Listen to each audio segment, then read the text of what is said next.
Bowmanville, and both women have dedicated themselves to keeping the soul, both individually and collectively, at the forefront of their consciousness, both in their work as therapists and as writers, leaning into what it is that is important to keep in these times and how that can be done on an individual and also a group setting.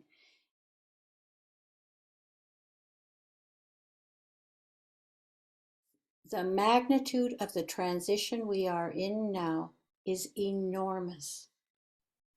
It's greater than the shift from matriarchy to patriarchy, which we can scarcely imagine.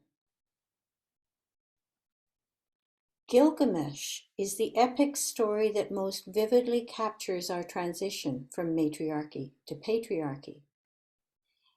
This is the story, one of many myths and more contemporary stories that Elinor has been exploring in her latest book, yet to be published, the working title of which is Wisdom or Extinction, Humanity's Final Challenge. So Gilgamesh is the story that captures our transition now. What are the central dynamics in this story that help us understand where we are today? In essence, the story reveals how humanity became separated from nature and the feminine.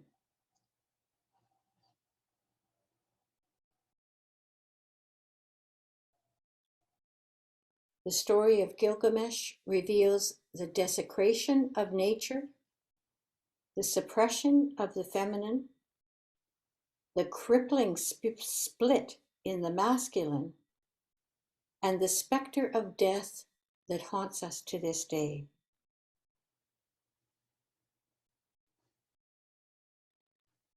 If you don't know this story, the central characters are Gilgamesh, a warrior king, and Enkidu, the wild man of nature, on the right. Ishtar, the great goddess, figures in an important and interesting way. And then there is Humbaba on the left, the guardian of the forests, and the bull of heaven on the right, that Gilgamesh slays. Maybe, Elinor, you could start with why this story was so important to you and what it actually says about the times that we're in. Well, yes, Gilgamesh was one of several stories that I chose in 2008 because I was looking for stories that gave the timeless element to our patriarchal history. Mm-hmm. And all of them are stories that we still carry with us today. They appear in movies and books and operas and even video games. But Gilgamesh is particularly beloved by most scholars and poets because it tells the whole story of the transition from matriarchy to patriarchy. We're not yet ready or anywhere near ready to tell the story between patriarchy and what's to come. Mm-hmm. But in this story, what just so impressed me in this story was that every element in it is still present with us today. It still explains patriarchy today. And so it's a good starting point to where we need to go. Mm-hmm. For example, Enkidu, the wild man, it's such a vast story that I can only zero in on certain parts of it. So anyone who happens to watch this and is a Gilgamesh scholar, I know the rest of it. But Enkidu, who comes out, the wild man who comes out of the wilderness, the friend of animals. If you want to think of someone, think of Tarzan, Johnny Weissmuller, Tarzan. He's a real Enkidu character, which is why he so entranced people for so long, the story of Tarzan. And because he was the protector of the animals and the feminine. And Gilgamesh was the king of Uruk, and he lived, he was an actual person, a kind of god man in those days, just as in Japan we have a god man, as you know, and have had as a ruler. But Gilgamesh had a recurring dream, and he went to his mother, Ninsam, to interpret the dream. And she told him about this stranger that he would meet, equal to him, you know, in strength and stature. And together they would become great friends and do great things in the world. That is a very important point. Together they would do it. Well, they did. Enkidu came into the city and he met Gilgamesh at the bridal door, because the king had the Dwara Senor, you know, like, and so Enkidu put his foot in the door. He would not let the king go into the bride on her wedding night. And so they had this great fight. But they did become friends. But as it turned out, Gilgamesh seduces Enkidu. He appeals to his ego. And patriarchy is really the story of how we came to have an ego.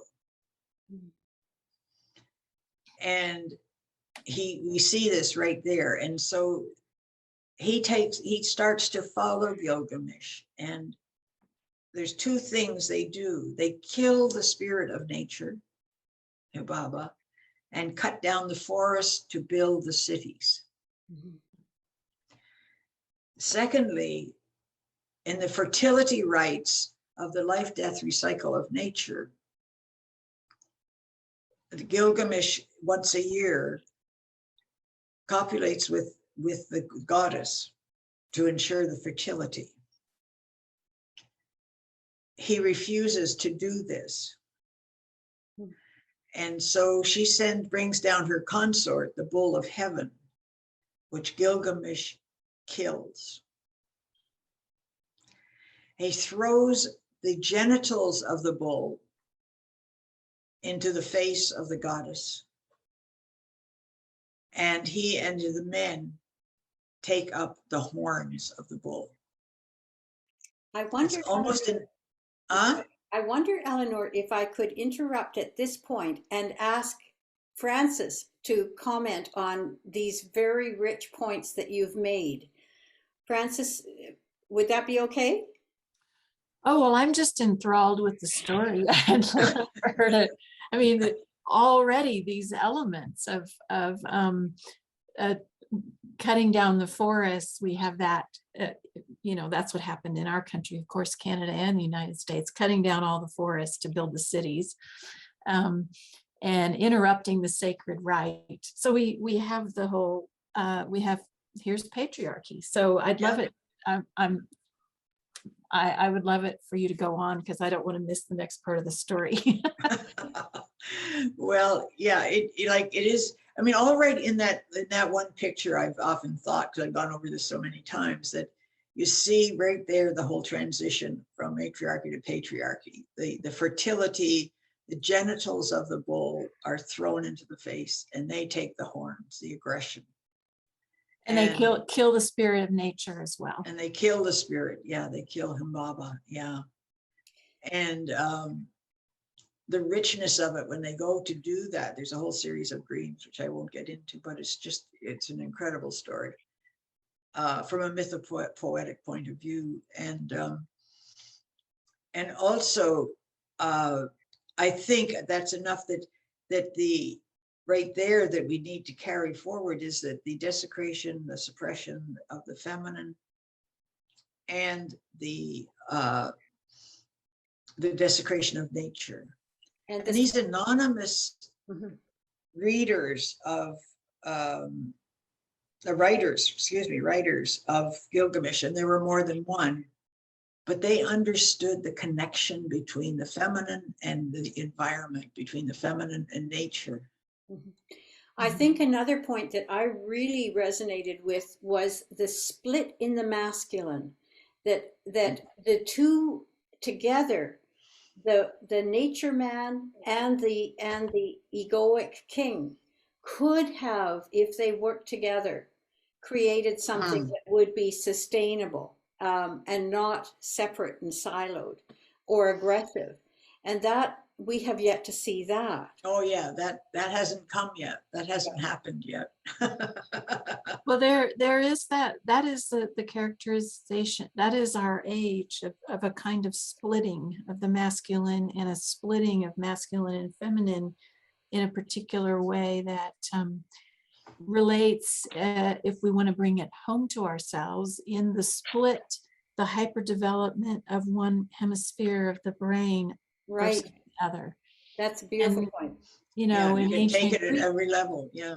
but in ancient Greek, it was that split between logos and mythos. And like Thucydides, our first scientific historian, was one of the agents in casting mythos, or the mythic, as lies, as something not to be trusted. So we split this part of ourselves that's embodied and connected with nature, was split off and silenced in this hyper development.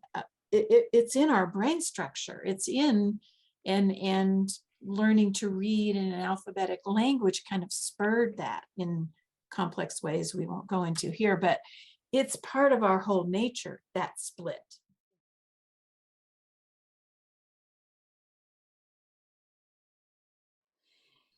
The ancient matriarchal paradigm was tribal and rooted in our instinctual self, and polytheistic, which means many gods. The current patriarchal paradigm is hierarchical, top down, based on an egoic sense of self, and primarily monotheistic. The new paradigm that is seeking to emerge is androgynous, ecologically oriented, and based upon the intermarriage, or an interiorized spirituality that unites our soul and spirit sense of self. Now that's a wonderfully large and expansive vision, including the whole world of nature. And Elinor's question has been, how do we embody this? Ever since she identified this back in 42 years ago as a premise. The new paradigm completely alters our relationship with nature from the matriarchal experience of drawing power from nature, from the animals, from the natural world, to releasing the patriarchal approach of power against nature, which is what we see with the devastation in the world now, into an experience of power with nature. The shift in our psychological state is from one of dependence in the matriarchal worldview to independence within the patriarchy, and eventually into one of interdependence in the new paradigm. And we're already seeing some hints of that in some of these keepers' gatherings. This deeply alters our cultural expression from seeing power as gift, receiving from nature as gift, or power as strength, which is so dominant in our world now, into an experience of power as love.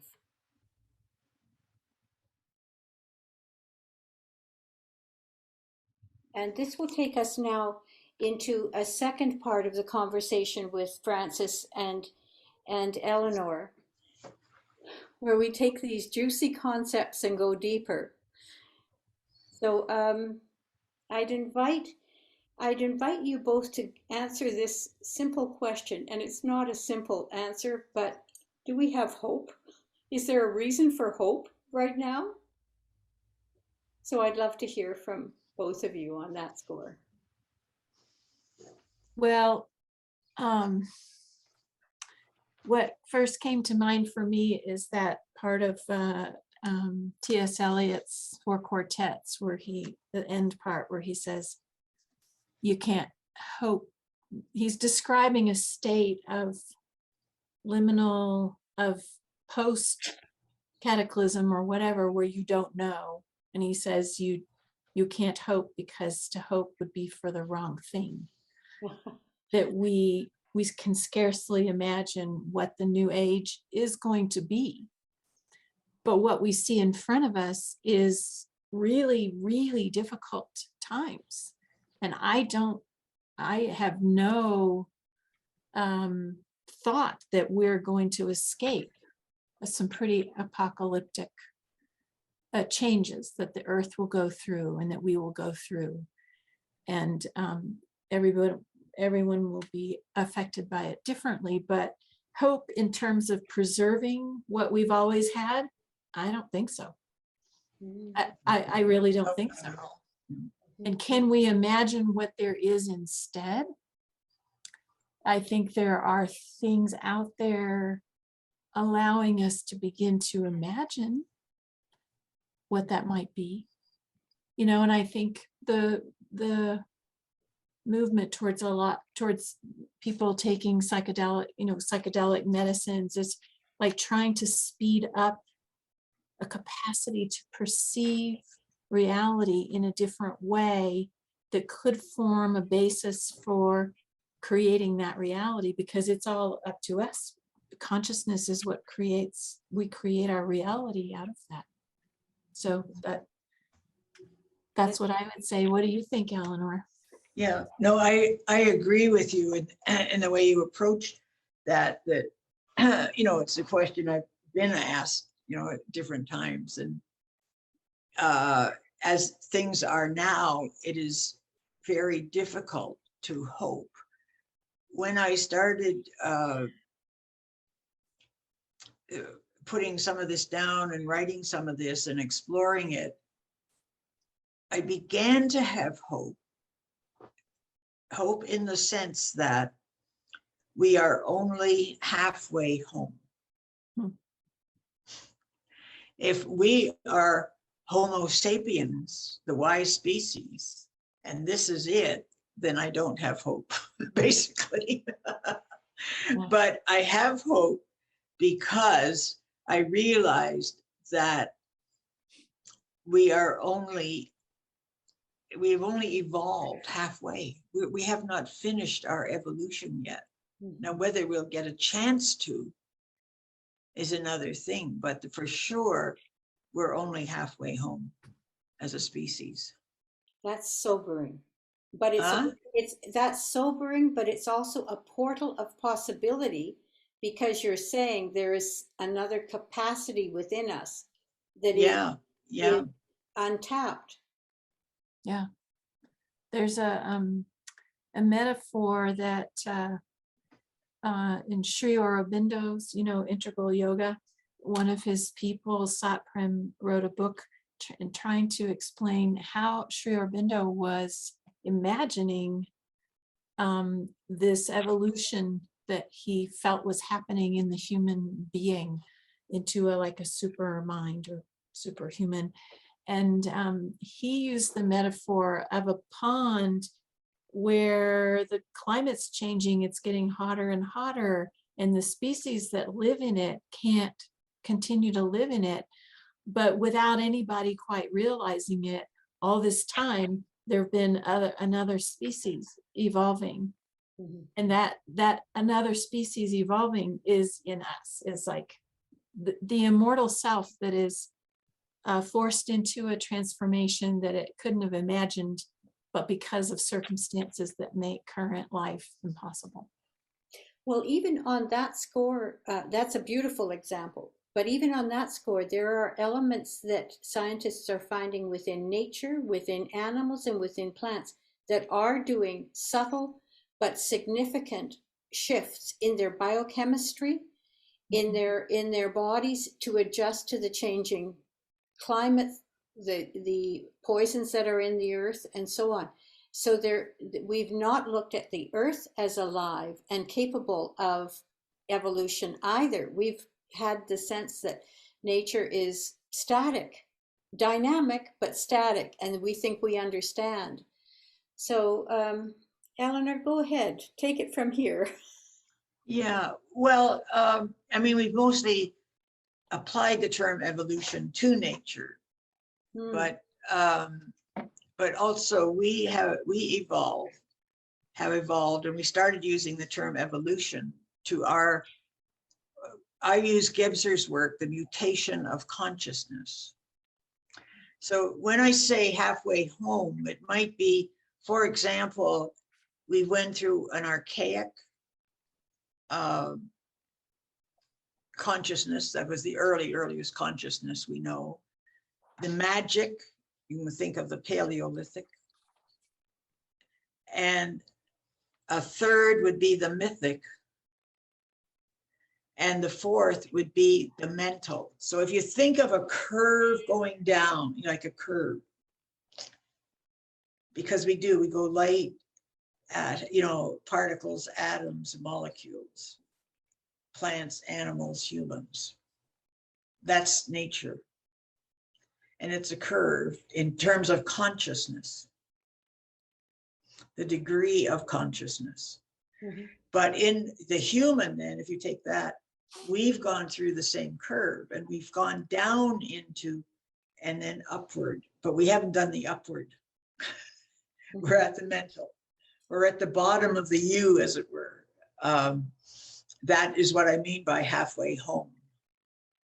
So the mental prowess and all the progress that we've done, and all the building of the cities, to come back to the illustration of Gilgamesh, is only halfway home. It's not the whole journey, because there have been these missing elements. The loss of the feminine, the suppression of the feminine, which is so aggressively apparent in the world now, and then the split in the masculine, I love the way, Frances, you put this into right back into our brains, all of that. So we can't easily envision a dream of a possibility of something else. How do we notice it in our bodies? What are the signs in our body that something new is surging in us, wanting to be born? Well, Jung had a model and I really don't like linear models. I like spiraling circular models, as I know you do too, Andrea. But that this first age, he did the age of the Father, the Son, and the Holy Spirit, and based on a medieval philosopher's thing. But the age of the Father would be our matriarchal age, where everything was in a pristine unity of consciousness. The age of the Son is this age where things split apart, maximum conflict, maximum opposition, split into opposites, maximum conflict. And the third age, which he called the age of the Holy Spirit, is one where he imagined that we didn't have the same kind of ego consciousness, that we didn't think of ourselves as separate, that we were part of a superordinate entity that we were conscious of.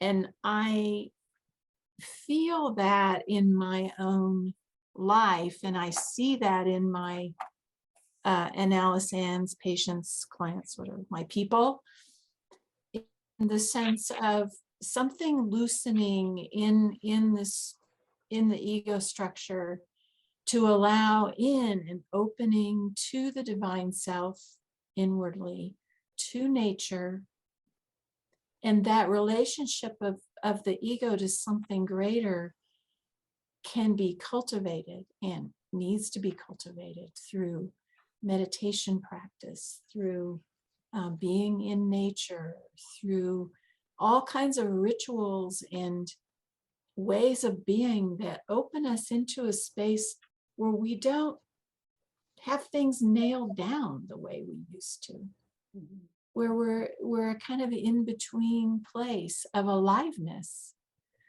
where we're not enslaved to the thinking function that's spinning out all these stories all the time. We enter into a different kind of state. And I think, Elinor, you talk about that in your book. Yeah, certainly. If I just could go back a bit to maybe to illustrate some of this, like going through those mutations of consciousness that we've gone through in our halfway in our journey, I applied an alchemical. Alchemy is really the pursuit of the soul's deliverance. So I applied an alchemical perspective, and I went down through each of those. And what I found, and this was another reason for hope, is that this is happening, that the soul is being released in each of these mutations. So we're coming back to a fuller understanding of the soul of the world. For example, in the archaic, all the work, and Andrea and you people who work with Andrea are very keen on this, because keen in your knowledge of this. In the archaic, like suddenly we come back to that resonance with the earth and with the nature, and all of this is suddenly bursting forth about how, the wisdom of trees, the language of trees. We have all of this, that's the healing power, the language of animals, the resonance that we have with communication we have, and Brewer's work and the imaginal realm, and all of that is coming back. So that is the release of the soul from the most instinctual aspects of ourselves. And then when we come to the magical, which is, you think of the Paleolithic, and they lived in a synchronistic, not a causal world. That was the magic. If they went out to hunt, they would draw a picture of the deer and shoot an arrow. And then when they went out to hunt, they'd bring back a deer where the arrow would be in that exact spot. That's that kind of synchronicity, and that was all brought back largely through Jung and Polly and others. Like all of that has come back in the last 100 years at most, or even sooner. But that is, and there's many other things, but I could go on. And each of these, and in the mythic, we brought back the imagination and symbol. And that has been brought back into consciousness in a way. It's always been there in the poets, and so forth. But it's in our culture, and the imaginal realm, even taking imagination into the imaginal realm. All of that has been brought back in the last 50 years. So this, it was a new consciousness, a new understanding of it. It's beautiful the way you framed it, that it is happening, because it is happening, paradigm, part of our patriarchal paradigm is it's not happening unless we make it happen. And we are making, and it is happening. It's happening here among this group of people. Right. Yeah.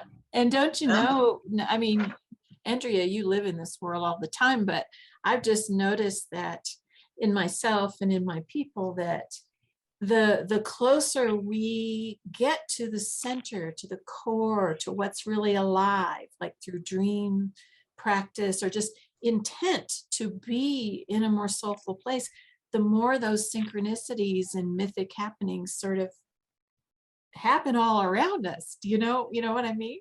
Absolutely. Yeah.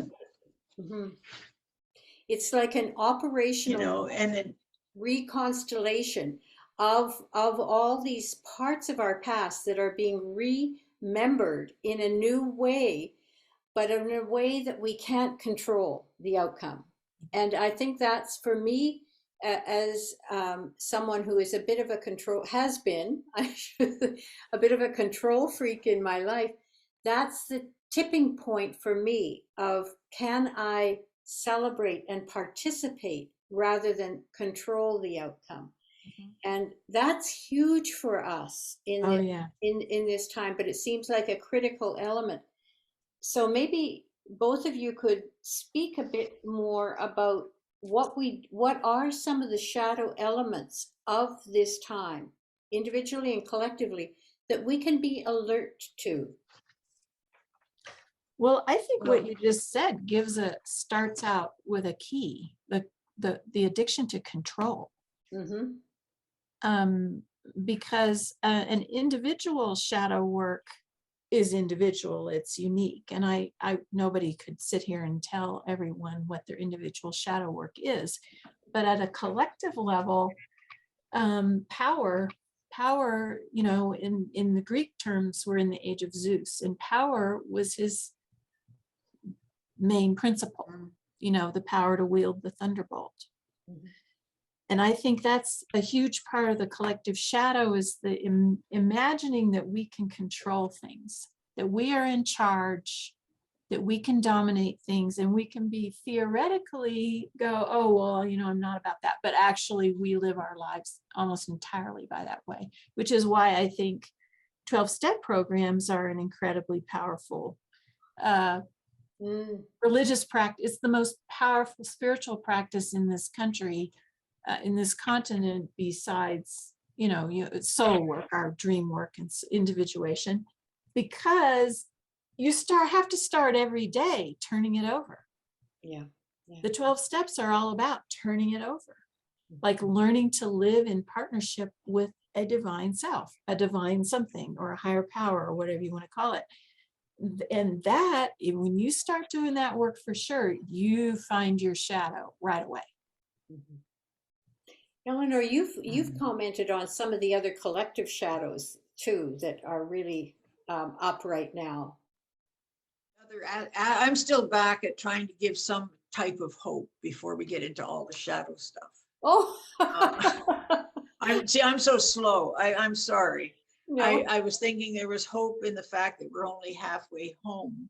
Yes. But I also see hope in the fact of what is happening in the chrysalis right now. Speak more about that then. Well, yeah, and I think in that there have been portals that have opened in the last, and this in evolutionary time, and in the last 100 years, in all the devastation and the shadow, which is of the 20th century, with 2 world wars, of the atom bomb, the shadow side of patriarchy and power, strength, and all of it, and phallic-shaped missiles that are now deadly, have smart brains or smart whatever the guidance. They're all the symbols of that shadow. But there is hope, because I think, and I think, Francis, you would when the energy gets so to one side, so polarized, from the unconscious comes a different kind of energy. Yeah. We have carried the power thing so far. I mean, we just had, in the United States, we just had these hearings last night about Trump's attempted coup of our government. Yeah. And I was thinking about what we were going to talk about today, and how polarized can it get, where you have certain people bent on power at any cost, and we have this whole populace that feels powerless. We aren't one way or the other. That something from the unconscious will come forth. And this is always the way, because things in our lives, if you think about our lives, sometimes it's the most surprising thing, the most unplanned thing that changes us or makes a change in us. And so that comes, and in that, I would just like to deal with just to give an example of because I think one that is very important, because it opened us once again to the infinite, which we have lost sight of in any meaningful way. Mhm. You know, we have a God out there and we control him. He's really a God in our own image and likeness, I think, at this point. And well, even what does the evangelicals think? Trump is next to a God, and was sent by the Holy Spirit. But what I'd like to say, like 100 years ago, almost, for 10 years, Jung and Einstein had dinner.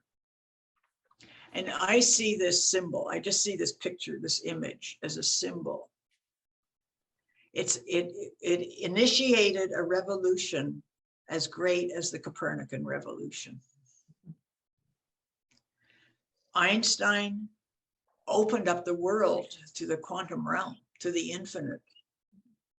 Jung opened up the inner world, the psyche, to the infinite. Wow. And one could go on those, but you see, we finally got out of the materialistic, mental, rational, control, literal. It was just blown up by these two men, literally. Yeah, it was. Yeah. And you know, that was the end of patriarchy, but we haven't realized it yet. Right. Yeah. And Jung, right. Jung was so grounded in a quantum world. Yeah. That And nobody in psychology is really caught up. I mean, for instance, there's no way you can understand what archetype is in a Newtonian way. You have to be in a quantum world to understand it, because it's neither, it's like the particle or wave thing. It's not matter, not spirit. It's something in between. There's so much you can't understand about Jung unless you really understand quantum theory.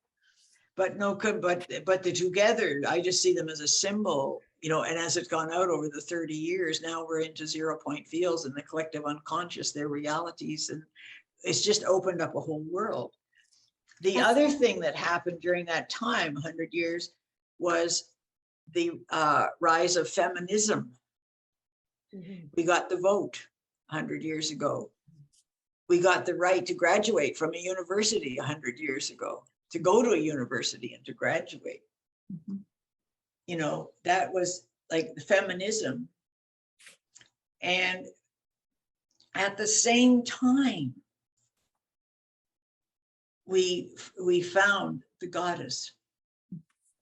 And in far less time than that, in the 1965s, even in 770, all the Catalhayuk, Minoa, the great settlements, we never knew we had a goddess before 60, 70 years ago.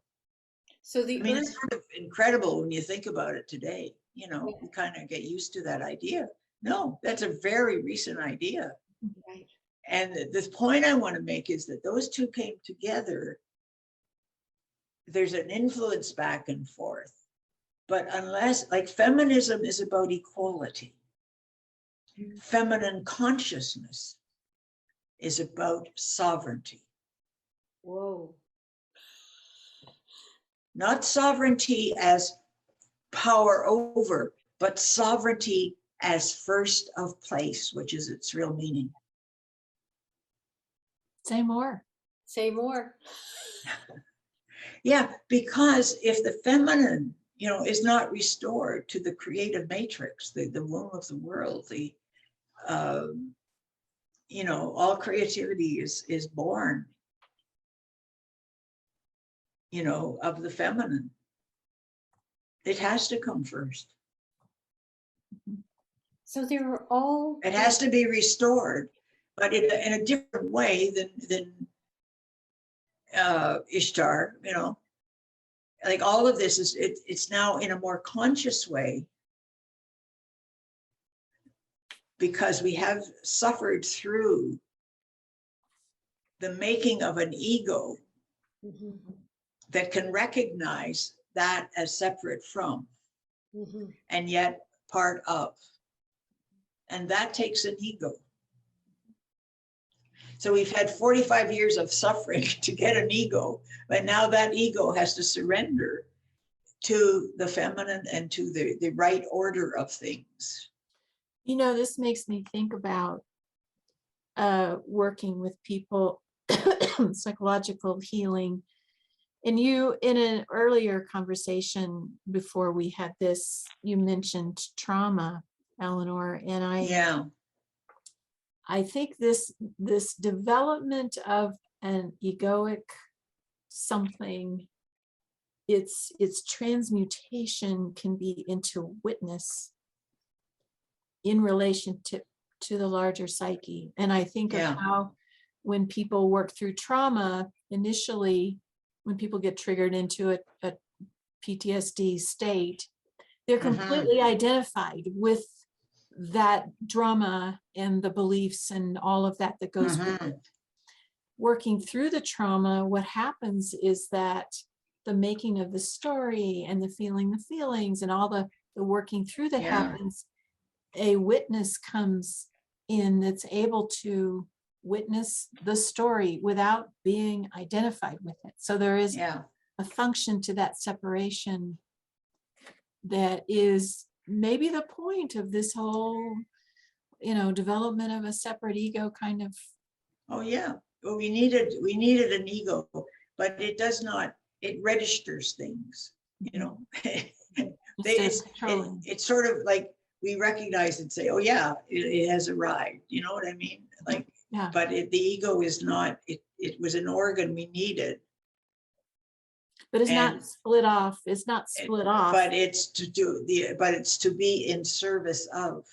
Yeah, instead of controlling and now we got, we got our little egos running around that think they're in control. It's the alienation from the unconscious that's the problem. Yeah. The alienation from the rest of the psyche that's the problem. Yeah. Okay, gals. Now the same. Okay. No, we're just getting going, Andrea. Just getting going.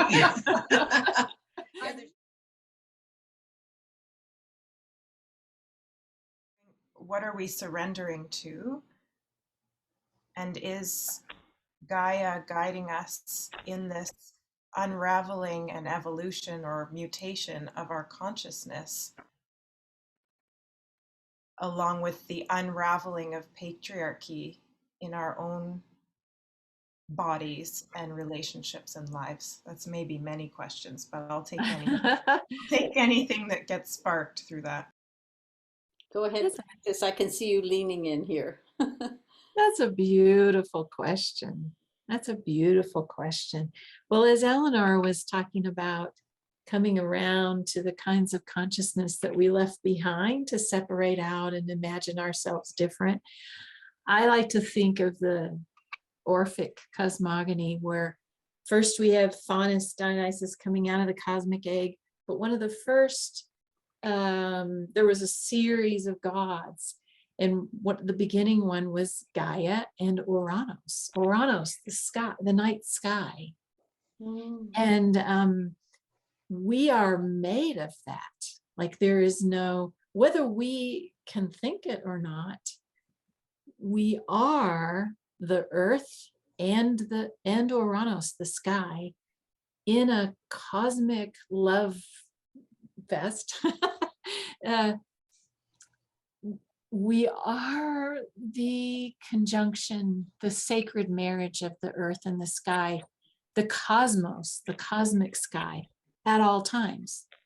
So how could we not have in our dreams, in how our bodies feel, in what we imagine we want to go do right now, how could we not have that guidance from her, even if we shut it out like 90% of the time?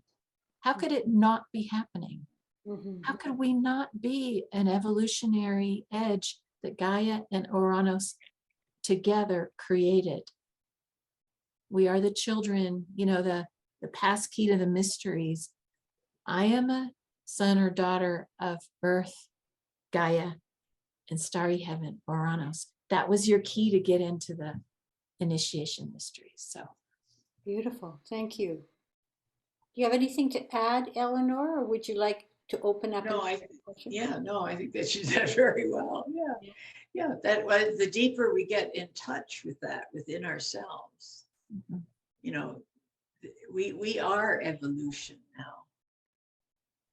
You know, we thought we were in control of evolution before Mhm. with the ego. But when the ego starts to go, we realize that we are evolution. Mhm. Mhm.